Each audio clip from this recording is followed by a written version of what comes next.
అంటే ఏం చేయాలి? గొప్ప ఆలోచన అంటే ఏదో పొద్దుటూరులో 10 మందికి ఏదో ఒక 2-3 షాపులు పెట్టేస్తే కాదండోయ్. చాలా గొప్పగా ఉండాలి. ప్రపంచానికి కూడా మన పేరు తెలియాలి, మన బిజినెస్ పరిచయం అవ్వాలి. అది ఈ రోజు కాకపోయినా నెక్స్ట్ జనరేషన్కైనా అవ్వాలి అని అంటే కనుక ఖచ్చితంగా మీ ప్రయత్నం గట్టిగా ఉండాలి, ధైర్యంగా ఉండాలి. ఎటువంటి భయం అనేది మీలో ఉండకూడదు. సో ఆత్మవిశ్వాసంతో ప్రయత్నిస్తూ ఉండాలి. ఖచ్చితంగా గెలుస్తూనే ఉంటారు. అంటే ఒక వర్క్ మీద కన్సిస్టెన్సీగా మీరు వెళ్ళినప్పుడు ఖచ్చితంగా గెలుస్తారు. దాంట్లో మీరు ఎటువంటి ఆలోచన పెట్టుకోకండి. అసలు నేను ఫస్ట్ గెలిచేటప్పుడు, నేను ఒక ఇన్స్టిట్యూట్ని స్టార్ట్ చేసేటప్పుడు, హ్యాపీ ట్యూషన్ అనే ఒక చిన్న ఇన్స్టిట్యూట్ని నేను రామేశ్వరంలో స్టార్ట్ చేసేటప్పుడు నేను ఓడిపోతానన్న ఆలోచనే నాకు రాలేదు. నేను ఓడిపోకుండా ఉండడానికి కారణం ఏంటంటే కనుక నేను ఓడిపోతాననే ఆలోచన నాలో లేదు. ఇతరులు నన్ను నువ్వు ఓడిపోతావురా, నువ్వు తిక్క పని చేస్తున్నావురా, డబ్బులని పోగొడుతున్నావురా అన్నప్పుడు కూడా నాకు ఆలోచన ఎటువంటిది వాళ్ళు చెప్పే మాటలు నా మైండ్లోకి ఎక్కడం లేదు. ఎందుకనంటే నేను ఏదైతే లక్ష్యం పెట్టుకున్నానో అది నా మీద నమ్మకంతో, నేను పడిన 7-8 ఇయర్స్ ఆఫ్ హార్డ్ వర్క్తో, 7-8 ఇయర్స్ కింద నిర్ణయించుకున్న డ్రీమ్తో స్టార్ట్ చేసినటువంటి వర్క్ అది. అంటే ఏదైనా ఒక లక్ష్యం మనం ఇంప్లిమెంటేషన్ చేసేటప్పుడు దాని మీద బ్యాక్గ్రౌండ్ ఎంతో ఉంటుంది కదా, దాన్ని గుర్తుపెట్టుకొని ప్రతిరోజు మనం లేచి ఎంత కష్టమైనా కూడా ముందరికి వెళ్తూ ఉండాలి. ఇవన్నీ పక్కన పెట్టేద్దాం. సారీ, కమ్యూనికేషన్ అనేది చాలా మనిషి ఇంకో మనిషికి పరిచయాన్ని పెంచాలి అని అంటే కనుక కమ్యూనికేషన్ సార్. అది అదర్ కంట్రీస్లో వాళ్ళతో కావచ్చు, టెలికమ్యూనికేషన్ కావచ్చు, ఇక్కడ ఆఫ్లైన్ కమ్యూనికేషన్ కావచ్చు, ఏ స్వార్థము లేకుండా, ఎటువంటి ఈగో లేకుండా వాళ్ళతో ఫ్రెండ్లీగా మనకున్న ఐడియాస్ని మాత్రం మనం షేర్ చేస్తాం. వాళ్ళ దగ్గర ఉన్న డబ్బును మనం దోచుకోవడం లేదు, వాడి మీద మనం అటాక్ చేయడం లేదు, వాడి మీద మనం ఇంకోటి వాడి మీద మనం కామెంట్స్ కూడా చేయడం లేదు. మనకున్న ఆలోచనలు మనం ఇక్కడ ఎక్స్ప్లోర్ చేస్తూ ఉన్నాం. కమ్యూనికేషన్ అనేది చాలా ఇంపార్టెంట్. ఏ లాంగ్వేజ్లో కమ్యూనికేషన్ చేస్తున్నాం అనేది కూడా చాలా important. Telugu communication only helpful in the local areas. ఇక్కడ ఏపీలోనే మాత్రమే మనకి ఇది వర్క్ అవుతుంది. But other countries, other states, ఇప్పుడు నేను బీటెక్ కంప్లీట్ చేశాను, నేను హైదరాబాద్కి వెళ్తే నాకు ఒక సాఫ్ట్వేర్ జాబ్ వస్తుందా? మీరే చెప్పండి. ఇప్పుడు నేను నా బీటెక్లో 95% ఉన్నాను. నేను ఇప్పుడు అదర్ స్టేట్కి వెళ్ళాను, Bengaluru or Chennai or Karnataka, Tamil Nadu or Kerala, ఎక్కడైనా వెళ్ళొచ్చు. సో ఇప్పుడు నాకు జాబ్ వస్తుందండి. నేను మ్యాథ్స్లో గోల్డ్ మెడలిస్ట్. ఇప్పుడు నేను ఒక అదర్ కంట్రీకి వెళ్ళాలి, సౌదీ వెళ్ళాలి, లేదా నేను యూఎస్ వెళ్ళాలి, ఒక జపాన్ వెళ్ళాలి, లేదా కొరియా వెళ్ళాలి. మన ఇండియన్స్ కూడా అక్కడ వర్క్ చేస్తున్నారండి, జాబ్స్ చేస్తున్నారు, కొన్ని లక్షలు సంపాదిస్తూ ఉన్నారు. ఇక్కడ 20,000 సంపాదిస్తే అక్కడ 2 లక్షలు సంపాదించే వాళ్ళు కూడా ఉన్నారు నెలకు. అంటే మనకున్న నాలెడ్జ్ని కమ్యూనికేషన్ ద్వారా, the global language is English communication skills, the universal language is English communication skills. అసలు గ్లోబల్ లాంగ్వేజ్ అంటే ఏంటి, యూనివర్సల్ లాంగ్వేజ్ అంటే ఏంటంటే కనుక the only thing is we have 197 countries. ఈ 197 కంట్రీస్లో మనం ఎక్కడికి వెళ్ళినా కూడా సర్వైవ్ అవ్వగలగాలి. మనకున్నటువంటి గోల్డ్ మెడల్ మనం నిరూపించుకోవాలి. అక్కడ కూడా వెళ్ళి అని అంటే కనుక ఏదో మన దేశంలోనే కాదు, ఇతర దేశాల్లో కూడా మన స్కిల్ని మనం అక్కడ ఇంప్లిమెంటేషన్ చేయాలి అంటే కనుక మీకున్న స్కిల్ ఎంత ఇంపార్టెంటో, ప్రొఫెషన్ ఎంత ఇంపార్టెంటో, దాంతోపాటుగా ఈ ఇంగ్లీష్ కమ్యూనికేషన్ స్కిల్స్ అనేది కూడా చాలా important sir. You can do business with other countries also. ఇప్పుడు నేనున్న ప్రొద్దుటూరులో, ఇప్పుడు నేను హైదరాబాద్లో పెట్టాలనుకుంటున్నాను. హైదరాబాద్లో ఎక్కువగా స్మార్ట్గా ఉంటారు పిల్లలు, అండ్ నెక్స్ట్ అందరూ వెల్ ఎడ్యుకేటెడ్గా ఉంటారు. ఇప్పుడు నేను తెలుగులో మాట్లాడుతున్నాను అనుకోండి, నేను బిజినెస్ చేయగలను అక్కడ? మీరే చెప్పండి. ఒక చిన్న ట్యూషన్ నేను నడపగలనా? కాన్ఫిడెంట్గా నడపలేను. అదే నాకు ఒక ఇంగ్లీష్ కమ్యూనికేషన్ స్కిల్స్ వస్తే, ఎప్పుడైనా పేరెంట్ వచ్చినప్పుడు, hi ma'am, yes welcome, so welcome to Happy Tuitions, I'm the founder of this branch of Happy Tuitions అని నేనైతే వాళ్ళతో ప్రేమగా, ఫ్రెండ్లీగా, నేను ఎప్పుడైతే ఎంటర్ అయినప్పుడే స్టార్టింగ్లో నాకు మంచి ఇంప్రెషన్ తీసుకున్నాను అనుకోండి, ఏమవుతారు?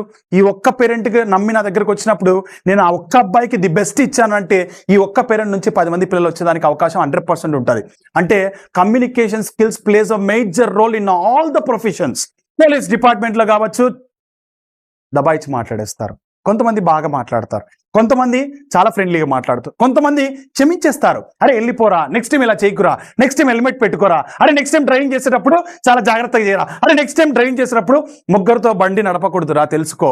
కొంతమంది అరిచి పంపించేస్తారు. అంటే ఎవ్రీ ప్రొఫెషన్లో కమ్యూనికేషన్ అనేది will plays a major role. అక్కడే మిమ్మల్ని లేపేది కమ్యూనికేషనే, మిమ్మల్ని లేపేది కమ్యూనికేషనే, మిమ్మల్ని పడగొట్టేది. మాటలు మాట్లాడడం కాదు, గొప్పగా మాట్లాడాలి. మాటలు మాట్లాడడం కాదు, అవతల వారిని మెప్పించే విధంగా మాట్లాడాలి, నొప్పించే విధంగా మాట్లాడకూడదు. మాట్లాడాలి, ఎలా గొప్పగా మాట్లాడాలి, గొప్ప ఆలోచనలతో పెట్టుకొని మనం మాట్లాడాలి. అప్పుడే మనం చేసే వర్క్లో 10 మంది మనకు దగ్గర అవుతారు, మనం కూడా వాళ్ళకి దగ్గర అవుతాము, మనం చేసే వర్క్ను కూడా మనము ముందరికి సక్సెస్ఫుల్గా తీసుకెళ్ళగలుగుతాం. అండ్ ఇప్పుడు నెక్స్ట్ అదర్ కంట్రీస్లో మనం ఫోన్లో మాట్లాడతాం. ఫోన్లో మాట్లాడేటప్పుడు మన డ్రెస్సింగ్ అనిపిస్తుందా? అదే మనం ఇక్కడ ఆఫ్లైన్లో వెళ్ళాం అనుకోండి, మన డ్రెస్సింగ్ సెన్స్ అనేది ఉండాలి, వెరీ ఇంపార్టెంట్. అదే మనం ఇప్పుడు ఆన్లైన్లో మాట్లాడుతున్నాం అంటే మన డ్రెస్సింగ్ సెన్స్ అవసరమా?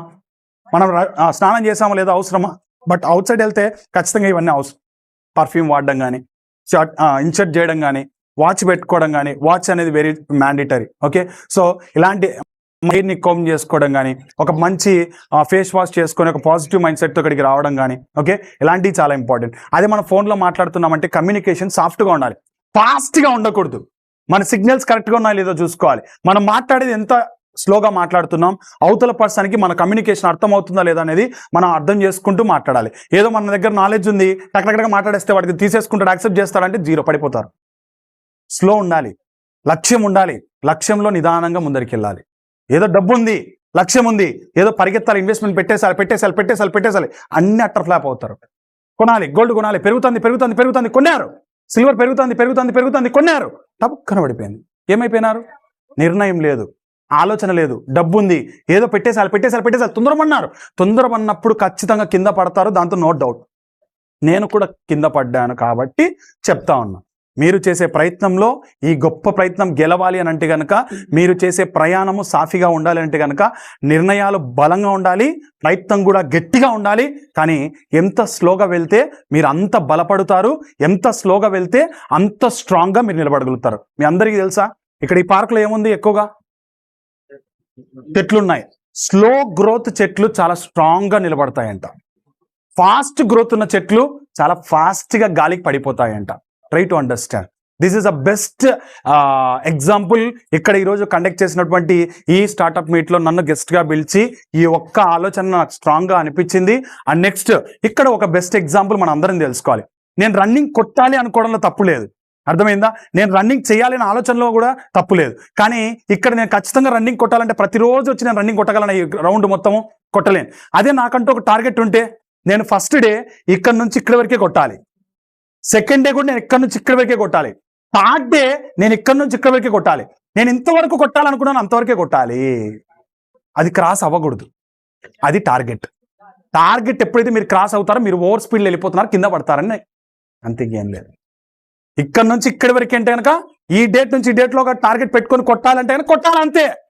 అంటే ఆ ప్రయత్నం అది స్లోగా వెళ్తా ఉన్నావా స్పీడ్గా వెళ్తున్నావు అనేది మ్యాటర్ కాదు, కంటెంట్తో వెళ్తున్నావా లేదా అనేది మ్యాటర్. నాలెడ్జ్, ఇందాక ఈ బ్రదర్ ఎవరో చెప్పారు ఇక్కడ, నాలెడ్జ్ ఫుల్ ఉన్న వాళ్ళతో ట్రావెల్ చేయాలి అని అన్నారు. ఎస్, నాకున్న స్నేహం అంతా చదువుకున్న వాళ్ళు, డాక్టర్స్.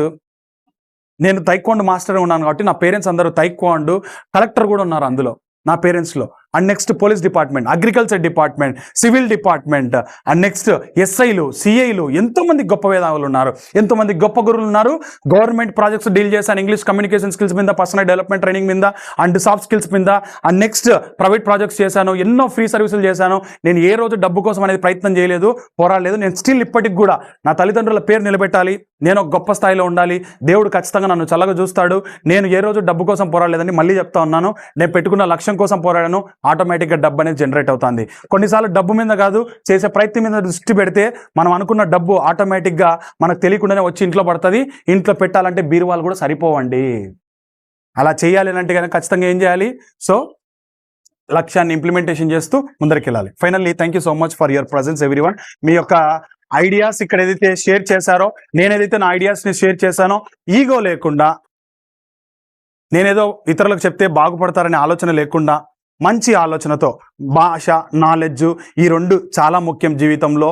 ఇది అందరికీ వెలుగునివ్వాలి, మీ నుంచి ఇంకొక 10 మందికి ఎంప్లాయ్మెంట్ ఇవ్వాలి, అందరూ బాగుండాలి. సమాజంలో ఎప్పుడైనా గుర్తుపెట్టుకోండి, మీ టీంలో ఉన్న వాళ్ళందరికీ give a huge respect, huge friendly, huge respect and huge time to them.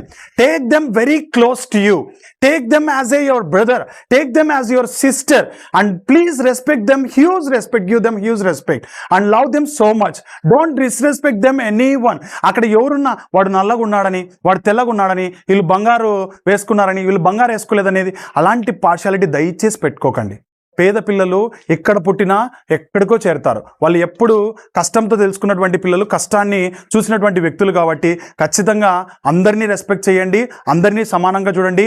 ఒకరు ఎక్కువ తక్కువ అనేది మీ టీంలో కానీ కస్టమర్లలో కానీ, ఈడేంది వచ్చినాడులే, ఈడేం కొనుక్కుంటారులే, హే వీడు వచ్చినాడులే, ఈయన దగ్గర ఏముంది, వాడికి సరిత గుడ్డలు కూడా లేవు వేసుకోవడానికి, అలాంటి ఆలోచన ఎప్పుడు చేయకూడదు. Do you know who is a Srikanth? Srikanth is a paper boy once upon a time while he studying. Once upon a time, he studied himself. His parents encouraged him to study, but there is no proper money, there is no proper support from the family. But I decided strongly I need to study very well. నేను ఎప్పుడైతే చదువుకుంటానో నేను అప్పుడే గొప్ప వ్యక్తిగా అవుతానని నిర్ణయం తీసుకున్నాను. నేను ఎంతో కష్టపడి నా సొంత డబ్బులు పని చేస్తూ నేను చదువుకున్నాను. 10th క్లాస్ కావచ్చు, నా డిప్లొమా కావచ్చు, నా నెక్స్ట్ హైయర్ స్టడీస్ కావచ్చు, ఈ రోజు నేను చేసే MCA కావచ్చు, నేను కష్టపడి సంపాదిస్తున్న డబ్బుతోనే నేను చదువుకుంటున్నానండి. వెరీ క్లియర్గా చెప్తున్నాను, ఎంతో కష్టపడి వచ్చాను, ఎన్నో అవమానాలు ఎదుర్కొని వచ్చాను. ఒకరికొకరు ఎన్నో మాటలు అన్నారు, పక్కనున్న వాళ్ళే మోసం చేశారు. అది ఎన్నో విషయాల్లో, అది చెప్పలేని విషయాల్లో ఎన్నోసార్లు సూసైడ్ అటెంప్ట్ కూడా దగ్గరికి వెళ్ళి మా ఫాదర్ మా మదర్ నా చేతుల్లో చనిపోయారు. అది చాలా బాధాకరమైన విషయం, అది చెప్పలేనంత బాధ. అది ఏ కొడుకు, ఏ మిత్రువు, ఏ శత్రువు కూడా పడకూడదని నేను కోరుకుంటా ఉన్నాను. దయచేసి చెప్తా ఉన్నాను, మంచి వ్యక్తులు, మంచి ఆలోచనలు అందరికీ మంచి పంచండి, మంచిగా ఉండండి, మంచిగా కష్టపడండి, మంచి మంచి ఆలోచనలు ఉన్నాయి. నాకు ఎందుకు ఇదంతా అనిపిస్తుంది అంటే ఒక్కోసారి బాధ అనిపిస్తుంది. ఇంత మంచి ఆలోచనలు ఉన్న వాళ్ళు ఖచ్చితంగా వీళ్ళు 10 మందికి లైఫ్ ఇవ్వగలరా అనిపిస్తుంది. ఎందుకంటే మీరు ఇచ్చే ఒక్కొక్కడికి ఒక అవకాశము వాడి లైఫ్ మాత్రమే కాదండి, వాడి బ్యాక్గ్రౌండ్లో ఉన్న వాడి ఎంటైర్ ఫ్యామిలీ ఒక స్థాయిలోకి వెళ్ళిపోతుంది. అంటే వాడి వల్ల ఖచ్చితంగా మీరు కూడా బ్లెస్సింగ్స్తో హ్యాపీగా ఉంటారని నేను అనుకుంటా ఉన్నాను. ఫైనల్లీ, కుదిరితే పరిగెత్తు, లేకపోతే నడువు, అది చేత కాకపోతే పాకుతూ పో, అంతేకాని ఒకే చోట అలా కదలకుండా ఉండిపోకు. ఉద్యోగం రాలేదని, వ్యాపారం దెబ్బతిన్నదని, స్నేహితుడు మోసం చేశాడని, ప్రేమించిన వాళ్ళు వదిలిపోయారని అలాగే ఉండిపోతే ఎలా? దేహానికే తప్ప దాహానికి పనికిరాని ఆ సముద్రపు కెరటాలై ఎగసి ఎగసి పడుతుంటే తలుచుకుంటే నీ తలరాత ఇంతేరా అన్న వాళ్ళు కూడా నీ ముందు తలదించుకునేలా చేయగల సత్తా నీది. అలాంటిది ఇప్పుడు వచ్చిన కాస్త కష్టానికి తలంచేస్తే ఎలా?